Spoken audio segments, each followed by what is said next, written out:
daawadayaal kusoo dhawaada calansida media fadlan haddii aan ugu cusub tahay subscribe saar oo gombeelka furo wararkii ugu dambeeyay siyaasad xooggan oo wajahaya dowladda federaalka Soomaaliya isla markaasina mucaaradkii oo dhammaanba ku heshiiyay isla markaasina maanta madasha xisbiyada qaran soo saaro qodobo xasaasi ah isla markaasina u heshiiyay dhinaca kale gudoomiyihii baarlamaanka Puntland oo xilkii laga qaaday sida aan saaka maanta tibinimo hase yeeshee xiisad xooggan ayaa halkaas ka jirto ninka lagu magacaabo gudoomiyihii xilka laga qaaday ee Puntland oo sheegay in gabi ahaanba xilkaasi laga qaaday ee sharci darro hase yeeshee xiisad xooggan oo Puntland ka jirto hase yeeshee war-saxaafadeedkii ka soo baxay madasha xisbiyada qaran ayaa daawadayaal idin soo gudbinaya fadlan subscribe saar oo ka mid noqo calansida tiimka halkan ku jiro madasha xisbiyada qaran oo soo saaray 8 qodob oo mabaadi'dooda siyaasadeed ah isla markaasina aad iyo aad halis u ah isla markaasina dowladda federaalka Soomaaliya la rabo in lala xisaabtamo madasha xisbiyada qaran oo ay ku mideysan yihiin xisbiyada kala ah UBD horusocod nabadda kulan ilays iyo himilo qaran ayaa soo saaray mabaadi'da siyaasadeed ee madasha ay ku mideysan yihiin lixdaas xisbi siyaasadeed oo uu hogaaminayo madaxweynihii hore ee Soomaaliya xasan ninka lagu magacaabo Shariif Sheekh Axmed isla markaasina gudoomiye u ah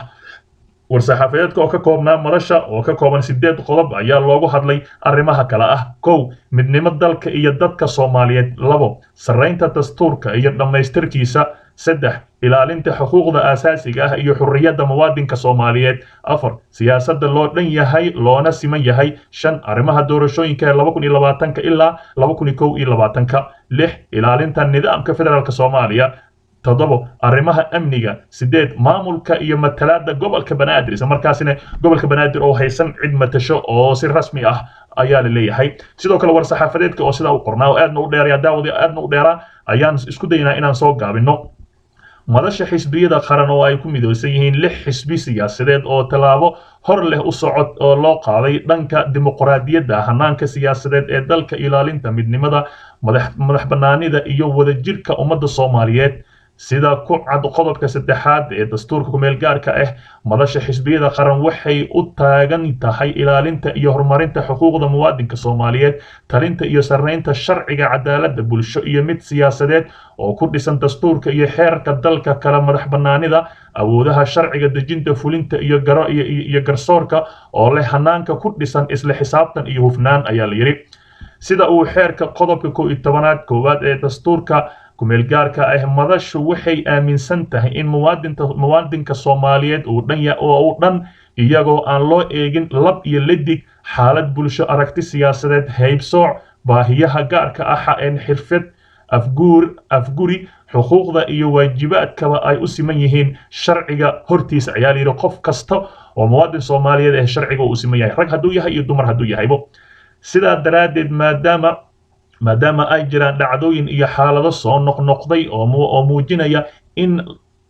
in laanta fulinta ee dowladda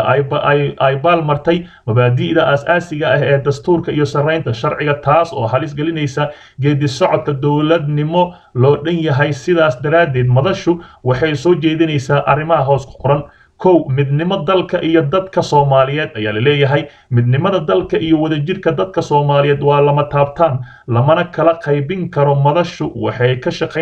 shaqeynaysaa ilaalinta iyo dhiirigelinta midnimada ummadda Soomaaliyeed isla markaana waxay ku baaqaysaa dowladda federaalka Soomaaliya ah in ay ka dhabayso wada hadalkii walaalaheen Somaliland ee iswaafaqsanay qodobada dastuurka ah 2 sareynta dastuurka iyo dhamaystirkiisa xubnaha madasha xisbiyada qaran UBD horusocod nabad kulan ilays iyo himilo qaran madashu waxay aaminsan tahay dastuurka ku meel gaarka inuu yahay midka ay Soomaalidu ku heshiisay ee la iskuna raacsan yahay oo dhaqan galay ah kaas oo ay ku dhisan yihiin dhammaan hay'adaha dastuurka ah sida daraadeed laanta fulinta waxaa waajib ku ah ku dhaqanka dhowrista iyo dhamaystirka dastuurka madashu waxay ku dhaliilsan tahay laanta fulinta ku xadgudubka bareerka ah ee ku dhaqanka dastuurka ee soo noqnoqday taas oo shaki gelinaysa inaan laanta fulinta aaminsan tahay dastuurka iyo shuruucda dalku u yaallo madashu waxay diyaar u tahay inay ka qaadato kaalin mug leh sidii loo dhamaystiri lahaa dastuurka ku meel gaarka ah kaas oo suurto gelinaysa isku haynta ummadda Soomaaliyeed ayaa lagu yiri saddex ilaalinta xuquuqda aasaasiga ah ee xurriyadda muwaadinka Soomaaliyeed madashu waxay u taagan tahay dhowrista ilaalinta xuquuqda aasaasiga ah iyo xurriyadda muwaadinka waxayna kasoo horjeedaa ku tagrifalka awoodda dowladda iyo caburinta muwaadinka Soomaaliyeed ayaa lagu yiri madashu waxay aaminsan tahay in la ilaaliyo muwaadin kasta xuquuqdiisa aasaasiga ah ee dastuurka tilmaamaya kuwaas oo ka mid yihiin ku biiridda iyo abaabulka ururo ama xisbiyo siyaasadeed soo bandhigista ra'yiga xurriyadda hadalka saxaafadda hal abuurka cilmi baarista ka qaybgalka kulamo ama banaanbaxyo nabadeed iyo xurriyadda dhaqdhaqaaqa ayaa lagu yiri madashu waxay diidan tahay falalkii gobodfalka ahaa ee ay ku kacday dowladda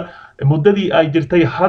haddaba si looga hortago soo noqoshada ku xadgudubka xuquuqda aasaasiga ah ee muwaadinka Soomaaliyeed waxay madashu difaacaysaa xuquuqda muwaadinka iyo dhowristiisa xurriyadda aasaasiga ah ee waafaqsan dastuurka dalka afar siyaasadda loo dhan yahay loona siman yahay xubnaha madasha xisbiyada qaran UPD horusocod nabad kulan ilays iyo himilo qaran sida uu ku cad qodobka koowaad ee dastuurka kumeel gaarka ah dowladnimada dalka waxay ku dhisan tahay nidaam federaal oo dimuqraadi ah kana kooban laba heer dowladeed oo waafaqsan qodobka 48aad qodobka 50aad qodobka 11aad iyo qodobka 120aad ee dastuurka kumeel gaarka ah oo ku qaabaysan nidaamka xisbiyada badan si waafaqsan qodob 48aad ee dastuurka kumeel gaarka ah iyo sharci LR 19 sharciga xisbiyada siyaasadda dalka ee soo baxay 27 Juun 2016 madasha oo ka ambaqaadaysa qodobada dastuurka ah ee kor ku xusan ayaa waxa ay adkeynaysaa in siyaasadda loo dhan yahay loona siman yahay suurtagelinta doorashooyinka 2021 ay tahay mas'uuliyadda wadareed ay ka wada xaajoonayaan dhammaan dowladda dhexe dowladda xubnaha ka ah dowladda federaalka xisbiyada siyaasadda iyo bulshada rayidka ah kuwaas oo dhammaan udub dhaxaad u ah qabsoomidda doorashooyinka qaran oo leh hanaan hirgelin daahfurnaan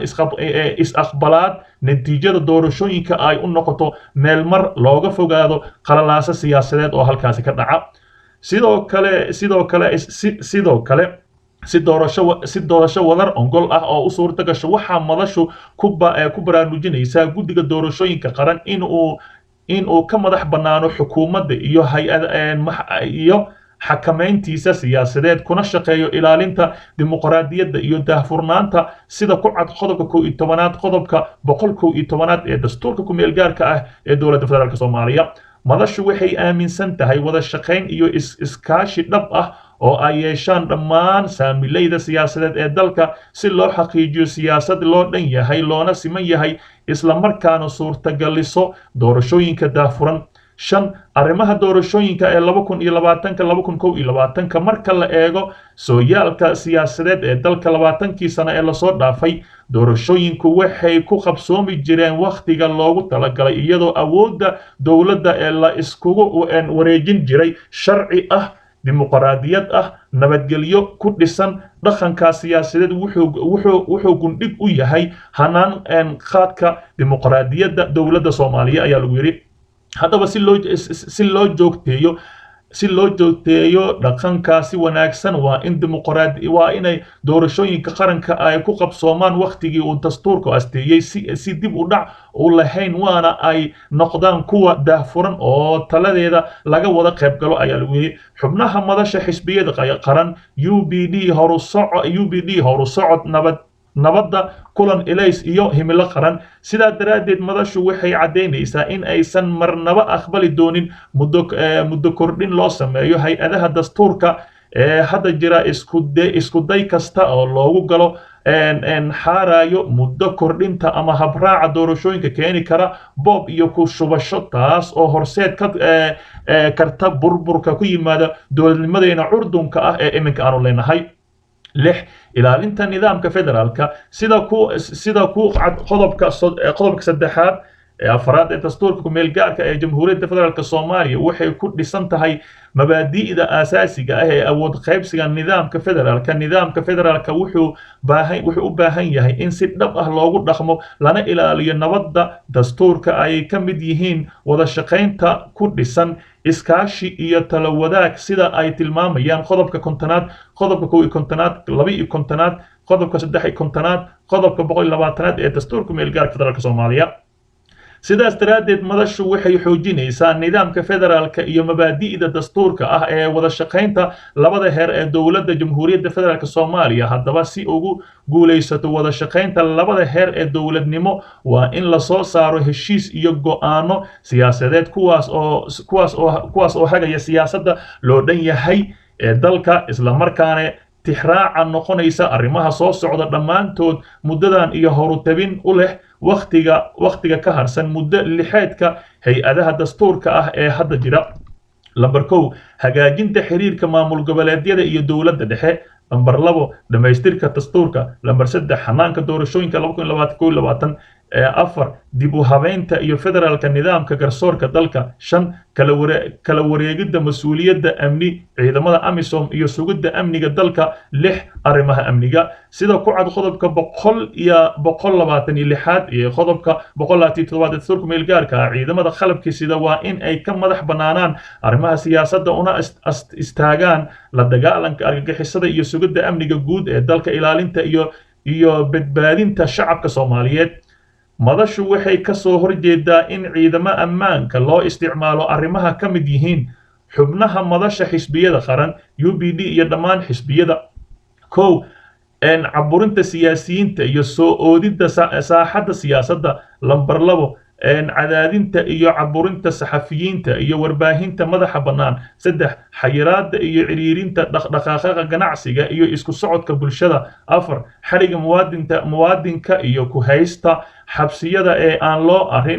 loo marin habraaca sharciga joojinta hanaanka guracan ee qorista ciidamada qalabka sida ee hadda socda ee ka soo horjeedo habraaca dowladnimada ee ciidamadayna maamulka iyo lambar 6 maamulka iyo matalaadda gobolka Banaadir madashu waxay garwaaqsan tahay inuu gobolka Banaadir yahay xarunta caasimadda oo ah qarankeena taas oo hoy u ah dhammaan xarumihii hay'adaha dastuurka ee dalkeenu waxayna bogaadinaysaa uguna mahadcelinaysaa shacabka gobolka Banaadir kaalinta ay ku leeyihiin dib u dhiska dowladnimada iyo buuxinta canshuurta taasoo ah isha kaliya ee ka soo xaroota dakhliga dowladda federaalka marka laga reebo kaalmaha beesha caalamka ah madashu waxay cambaareynaysaa kana xun tahay xadgudubyada joogtada ah ee loo geysto xuquuqda muwaadiniinta ku dhaqan gobolka Banaadir kuwaas oo dhibaato ba'an kala kulma xirnaanshaha wadooyinka halbowlaha u ah isu socodka magaalada taas oo hoos u dhac weyn u geysatay dhaqaaqa gobolka sidoo kale dadka ku nool caasimadda Soomaaliya iyagoo la tacaalaya dhibaatooyinka ay u geystaan argagixisada waxaana u dheer dhibaatooyinka amni iyo dilalka qorshaysan madashu waxay aaminsan tahay caasimadda Soomaaliya in ay ku dulman tahay matalaadda siyaasadeed sida dhismaha golaha deegaanka ka qaybgalka aqalka sare sida uu u tilmaamayo qodobka 72 هذا warbixintii ayaa intaas lagu soo gabagabeeyay halka naga daawanaysaan daawada waa calansida media fadlan subscribe saaro kumbeel furo waxaa noo soo socda xiisada aad u adag oo ka kacsan caawa isla markaasina waxa uu diidan yahay xilkii maanta laga qaaday gudoomiye dhooba oo isla markaasina ahaa gudoomiyihii baarlamaanka Puntland hase yeeshee nala joog hanaga maqnaanin